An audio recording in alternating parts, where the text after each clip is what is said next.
Hi, என் பேர் மஞ்சு. இன்னைக்கு இந்த வீடியோவில் என்னோட ஹோம் டூர் பற்றின வீடியோ தான் பார்க்க போகிறோம். வீட்டோட ஃபுல் வியூ பார்த்தீங்கன்னா இப்படி தான் இருக்கும். இந்த இடத்தோட அளவு பார்த்தீங்கன்னா 30க்கு 40, அகலம் 30, நீளம் 40. இங்கே இருக்கிற எல்லா சைட்டோட அளவுமே இவ்வளோ தான்.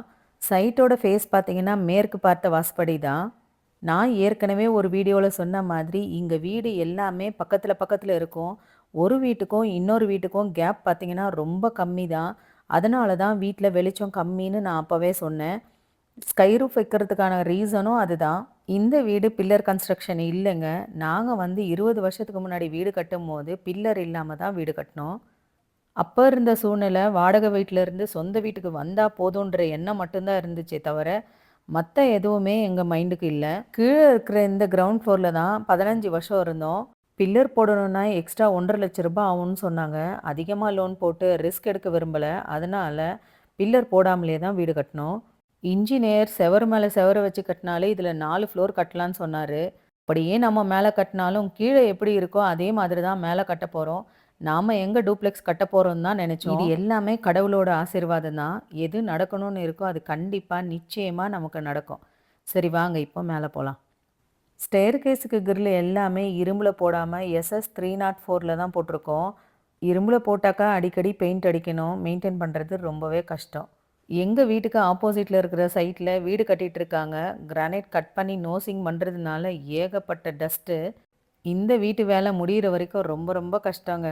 மேலே ஏறி வந்த உடனே லாஸ்ட்டு ஸ்டெப்பில் கேட் வச்சுருக்கோம். இந்த கேட் ஓப்பன் பண்ண உடனே லெஃப்ட் ஹேண்ட் சைடில் செருப்பு வைக்கிறதுக்காக ஸ்டாண்ட் பண்ணியிருக்கோம். பில்லர் கன்ஸ்ட்ரக்ஷன் இல்லைங்கிறதுனால செவரு மேலே செவரு அப்படியே வந்திருக்கும். எங்கேயுமே சேஞ்சஸ் இருக்காது. கீழே எப்படி இடம் இருந்துச்சோ அதே மாதிரி இந்த மேலே இடத்துலையுமே பார்த்தீங்கன்னா இந்த இடம் இருக்கும். இன்ஜினியர் சுற்றி காம்பவுண்டில் பில்லர் எடுத்தாக்கா இந்த இடத்த எல்லாமே சேர்த்து கட்டலான்னு சொன்னார். கையை வச்சு இடித்தா பில்டிங்கோட ஸ்ட்ரென்த் போயிடுமேன்றதுக்காக நாங்கள் வேணான்னு சொல்லிட்டோம். ரைட் ஹேண்ட் சைடில் இந்த பக்கம் திருப்பினா ரோடு பக்கம் இருக்கிற பால்கனி. இவங்க 2 பேரும் அடைக்கலம் தேடி நம்ம வீட்டுக்கு வந்திருக்காங்க. வந்தவங்களை எப்படிங்க துரத்துறது? அவங்களா விருப்பப்பட்டு போகிற வரைக்கும் இருந்துட்டு போகும்னு விட்டுட்டோம். இப்போ வீட்டுக்குள்ளே போகலாம் வாங்க. கீழே எப்படி மேற்கு பார்த்த வாசப்படியோ அதே மாதிரி தாங்க மேலேயும் மேற்கு பார்த்த வாசப்படி தான் வச்சுருக்கோம். ஃபஸ்ட்டு இந்த இடத்துல தான் சோஃபா போட்டிருந்தோம். பின்னாடி பக்கம் இருக்கிற பால்கனிலேருந்து வர காற்றும் மெயின் டோர்லேருந்து வர காற்றுமே ரொம்ப அதிகமான குளிர் இருந்ததுனால சோஃபாவை எடுத்து ஸ்டேர்கேஸ் கீழே போட்டுட்டோம். ஸ்டேர்கேஸ் கீழே இருந்த டைனிங்கை இந்த இடத்துல போட்டுட்டோம். இதுதான் மெயின் டோர். இந்த மெயின் டோரில் இருக்கிற ப்ராஸ் எல்லாமே ரெடிமேடாக வாங்கி அப்படியே ஃபிக்ஸ் பண்ணது. இந்த டோர் பார்த்தீங்கன்னா ஆன்டிக் லுக்கில் ரொம்பவே சூப்பராக இருக்குங்க. இந்த ஹாலோட சைஸ் 18க்கு 14 அடி இருக்குது. அகலம் 18 அடியும் நீளம் 14 அடியும் இருக்குது. இந்த ஹாலோட மெஷர்மெண்ட் நான் சொல்லியிருக்கிறது டைனிங் போட்டிருக்கிற இடமும் சோஃபா போட்டிருக்கிற இடம் மட்டும்தான். கீழே இருக்கிற மாதிரியே மேலே கட்டுறதா இருந்தால் எந்த பிரச்சனையும் இல்லை. ஆனால் எனக்கு மேலே டூப்ளெக்ஸ் கட்டணுங்கிற ஆசை ரொம்பவே இருந்தது. வீடு பில்லர் கன்ஸ்ட்ரக்ஷன் இல்லைங்கிறதுனால தான் இன்ஜினியர் கிட்ட போய் பிளான் போட்டோம். பிளான் மட்டும் அவர்கிட்ட போட்டுக்கிட்டு மேஸ்திரி வச்சு நாமளே வீடு கட்டிக்கிட்டோம். இந்த ஃப்ளோரில் சோஃபா, டைனிங், ஃபால் சீலிங் எல்லாமே வுட்டு கலரில் இருக்கிறதுனால நான் வந்து ஃப்ளோரிங் வந்து ஒயிட் கலர் சூஸ் பண்ணேன். அப்போ தான் வந்து பார்க்க அது ரொம்ப எடுப்பாக நல்லா தெரியும். பெயிண்ட்டும் அதே மாதிரி தான். எல்லா இடத்துலையுமே ஆஃப் ஒயிட் கலர் தான் அடிச்சிருப்போம். சோஃபாவும் சரி எத்தனையோ சோஃபா சேஞ்ச் பண்ணியாச்சுங்க. ஆனால் இந்த வுட்டில் செஞ்ச சோஃபா தான் ரொம்ப ஈஸி ஃப்ரீ மெயின்டெனன்ஸாக இருக்குது. ஸ்டேர்கேஸுக்கு கீழே ஒரு பக்கம் யூபிஎஸ், இன்னொரு பக்கம் 2 ட்ராயர் இருக்குது. கண்டினியூஸாக இந்த மாதிரி ஹோம் டூர் வீடியோவில் பேசுகிறது கொஞ்சம் கஷ்டமாக தாங்க இருக்குது. கொஞ்சம் அட்ஜஸ்ட் பண்ணிக்கோங்க. இந்த பார்ட்டிஷன் பார்த்தீங்கன்னா நேராக ஹால்லேருந்து பூஜை ரூம் தெரியக்கூடாதுங்கிறதுக்காக நடுவில் ஒரு பார்ட்டிஷன் கொடுத்தோம். அந்த இடத்துல இது சின்னதாக ஒரு ஸ்டோரேஜ், அவ்வளோதான். அப்படியே ரைட் ஹேண்ட் சைடில் திரும்பினா பூஜா ரூம். பூஜா ரூமோட அளவு 3க்கு 4 அடி இருக்குது. அகலம் 3 அடியும் நீளம் 4 அடியும் இருக்குது. பூஜா ரூமில் நிறைய பூஜை சாமானெல்லாம் வச்சுருக்க மாட்டேங்க. எது தேவையோ அது மட்டும்தான் வச்சுருப்பேன். எனக்கு வந்து கடவுள் நம்பிக்கை இருக்குது, ஆனால் மூட நம்பிக்கை இல்லை. பூஜை ரூமில் போட்டிருக்கிறது எல்லாமே பெரிய பெரிய வெட்ரிஃபைட் டைல்ஸ் தான். இது கிளாஸ் ஃபினிஷ் இருக்கிறதுனால மெயின்டைன் பண்ணுறதுக்கு ரொம்பவே ஈஸியாக இருக்குங்க. ஒரு ஈரத்துணி வச்சு தொடச்சாலே போதும், ஈஸியாக மொத்தமே டைல் ஃபுல்லு க்ளீன் ஆகிடுது. இங்கே பூஜை ரூம்லேருந்து கிச்சன் வரைக்கும் இருக்கிற இடம் 10க்கு 7 அடி இருக்குது. அகலம் 10 அடி, நீளம் 7 அடி. இந்த கிச்சனோட சைஸ் 10க்கு 10. இந்த கிச்சனுக்குள்ளே என்னால் ஃப்ரிட்ஜ் வைக்கவே முடியல. புதுசாக எதுவும் ஃப்ரிட்ஜ் வாங்கலை. ஆல்ரெடி என்கிட்ட இருந்த பழைய ஃப்ரிட்ஜு தான்.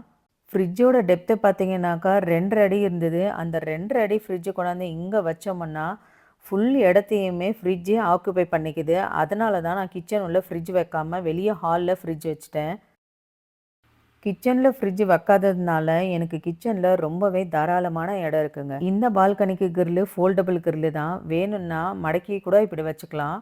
சம்மரில் சென்டரில் இருக்கிற 2 விண்டோ ஓப்பன் பண்ணிவிட்டு இந்த கிரில் மட்டும் கூட போட்டு வச்சுக்கலாங்க. நல்லா காற்று வரும். 4 விண்டோவில் சென்டரில் இருக்கிறது மட்டும்தாங்க ஓப்பன் பண்ண முடியும். லெஃப்ட் ஹேண்ட் சைடும் ரைட் ஹேண்ட் சைடும் இருக்கிற விண்டோ ஓப்பன் பண்ண முடியாது. பர்மனெண்ட் ஃபிக்ஸ் தான்.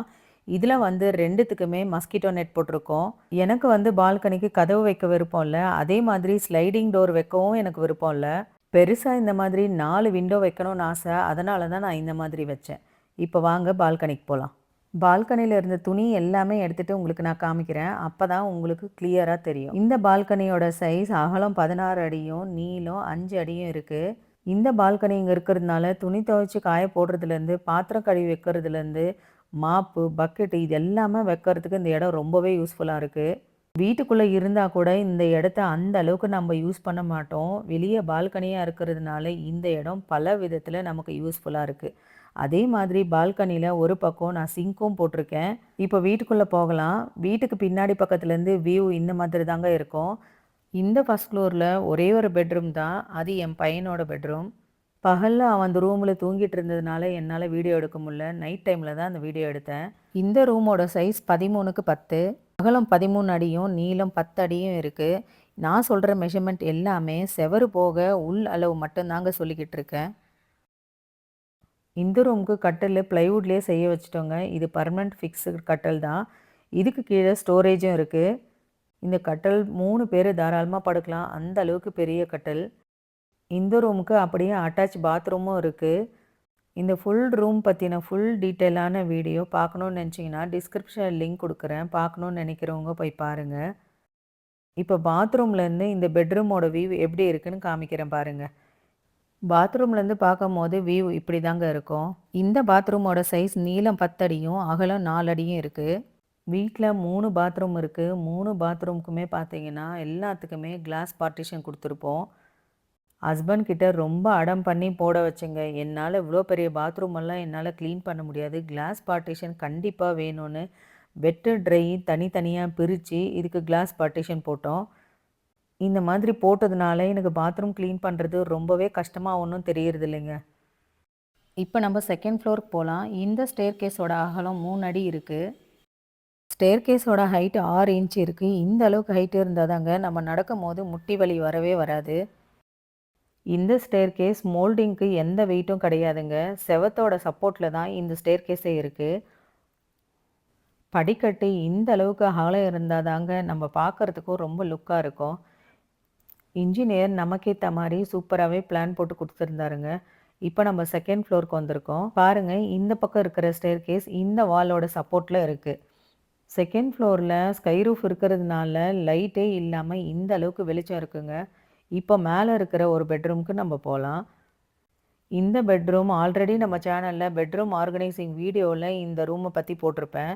இந்த பெட்ரூமோட சைஸ் நீளம் 12 அடியும் அகலம் 15 அடியும் இருக்குது.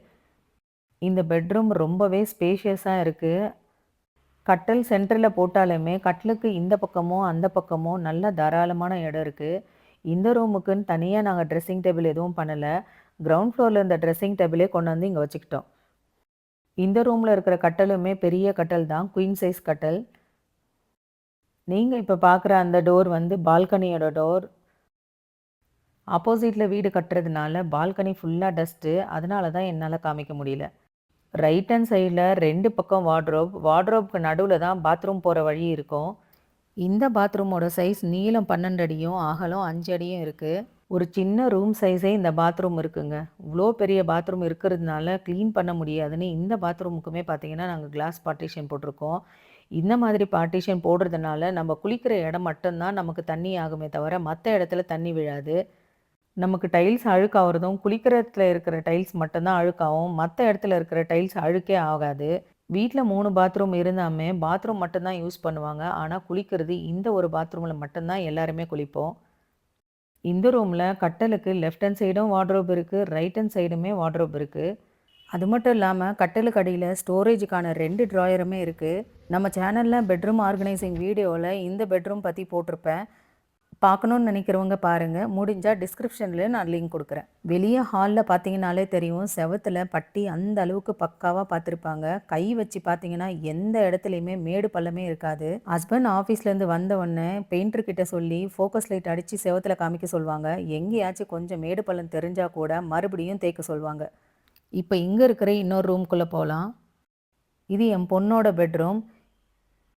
ரூமுக்கு ரைட் ஹேண்ட் சைடில் பாத்ரூம் ப்ளஸ் வார்ட்ரோப் இருக்குது. இந்த பாத்ரூமோட சைஸ் 10க்கு 5 இருக்குது. அகலம் 10 அடியும் நீளம் 5 அடியும் இருக்குது. இந்த ரூம் பெரிய ரூமுங்க. அதே மாதிரி பாத்ரூமும் ரொம்ப பெருசாக தான் இருக்கும். இந்த பாத்ரூமில் நான் வாஷிங் மிஷின் வச்சுருப்பேன். ஏன்னா இந்த பாத்ரூமில் நாங்கள் குளிக்கிறதுக்காக யூஸ் பண்ணுறதில்ல. இந்த பாத்ரூம்லேயுமே கிளாஸ் பார்ட்டிஷன் கொடுத்துருக்கோம். பகலில் பாத்ரூமில் லைட் போடாமலே எந்த அளவுக்கு வெளிச்சம் இருக்குது பாருங்கள். மேலே சீலிங்கில் வெளிச்சத்துக்காக சின்னதாக இதுக்குமே ஸ்கைரூஃப் கொடுத்துருப்போம். பாத்ரூம்க்கும் வார்ட்ரோப்க்கும் இடம் போக ரூமோட சைஸ் பார்த்தீங்கன்னா 15க்கு 10 அடி இருக்குது. இதில் அகலம் 15 அடியும் நீளம் 10 அடியும் இருக்குது. இந்த ஃபோட்டோ ஃப்ரேம் வெளியே ஹால்லேயும் தெரியும், பெட்ரூம்குள்ளேயும் தெரியும். வெளியே ஸ்கைரூஃப்லேருந்து வர வெளிச்சம் இந்த ஃபோட்டோ ஃப்ரேம்குள்ளே லைட் எறிகிற மாதிரி தெரியும். இந்த ரூமில் ஒரு வாலுக்கு மட்டும் மெட்டாலிக் பெயிண்ட் அடிச்சிருப்பேன். எதுக்காகன்னா என் பொண்ணு கட்டிலுக்கு ஓரமாக படுக்கிறதுனால கை வச்சு வச்சு அழுக்கு பண்ணிடுவான்னு நான் ஒயிட் கலர் பெயிண்ட் அந்த பக்கம் பண்ணலை. மெட்டாலிக் பெயிண்ட்டுன்றதுனால எந்த அழுக்குமே தெரியல. இதே நான் ஒயிட் பெயிண்ட் பண்ணியிருந்தேனாக்கா இது ஃபுல்லு மொத்தமே இந்த செவரு கலீஜாக இருக்கும். இந்த ஹாலோட சைஸ் 12க்கு 14 அடி இடம் இருக்குது. 2 பக்கம் ஓப்பனிங் இருக்கிறதுனால இந்த ஹாலோட சைஸ் கொஞ்சம் சின்னதாக தாங்க இருக்கும். இப்போ மேலே அப்படியே டெரஸ்க்கு போகலாம்.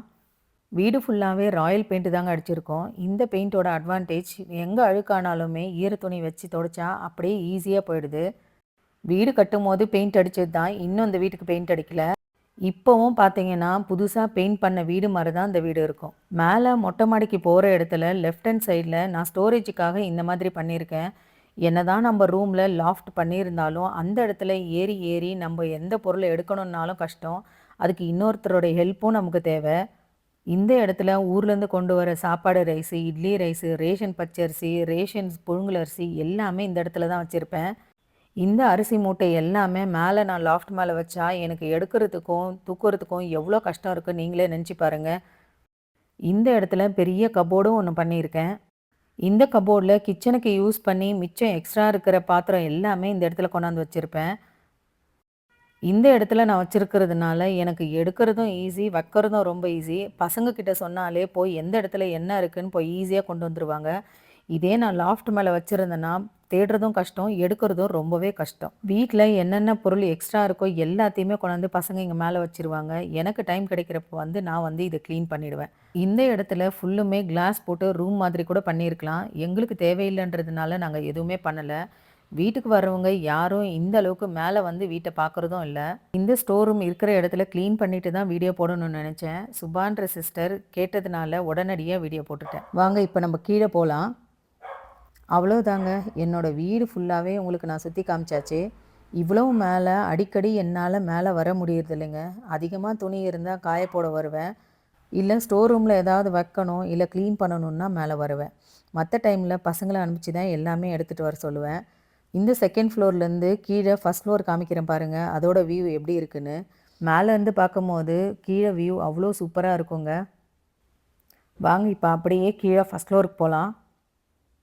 நம்ம சேனலில் வீட்டுக்கு தேவையான எல்லா விதமான ஹோம் ஐடியாஸ் வீடியோவாக போட்டுட்ருக்கோம். இந்த வீடியோஸ் எல்லாமே உங்களுக்கு யூஸ்ஃபுல்லாக இருந்துச்சுன்னா நம்ம சேனலை லைக் பண்ணி சப்ஸ்கிரைப் பண்ணிக்கோங்க. இந்த வீடியோவில் எனக்கு தெரிஞ்ச விஷயங்கள் எல்லாமே நான் இதில் சொல்லியிருக்கேன். இந்த வீடியோ பற்றின ஒப்பீனியனும் கமெண்ட் பாக்ஸில் சொல்லுங்கள். கடைசியாக இன்னொரு விஷயமும் சொல்லணும்னு நினைக்கிறேன். வீடு நாமளே கட்டினதுனால மேஜராக எந்த ப்ராப்ளமும் இந்த வீட்டில் இல்லை. சின்ன சின்ன மிஸ்டேக்ஸாக அது எல்லாமே சரி பண்ணக்கூடியது தான். இதே ஃபுல் கான்ட்ராக்ட் விட்டு இருந்தாக்கா நிறைய ப்ராப்ளத்தை ஃபேஸ் பண்ண வேண்டியிருந்திருக்கும். யாரெல்லாம் ஃபுல் கான்ட்ராக்ட் விட்டு வீட்டில் நிறைய ப்ராப்ளத்தை ஃபேஸ் பண்ணியிருக்கீங்கன்றதை கமெண்ட் பாக்ஸில் சொல்லுங்கள். தேங்க்யூ.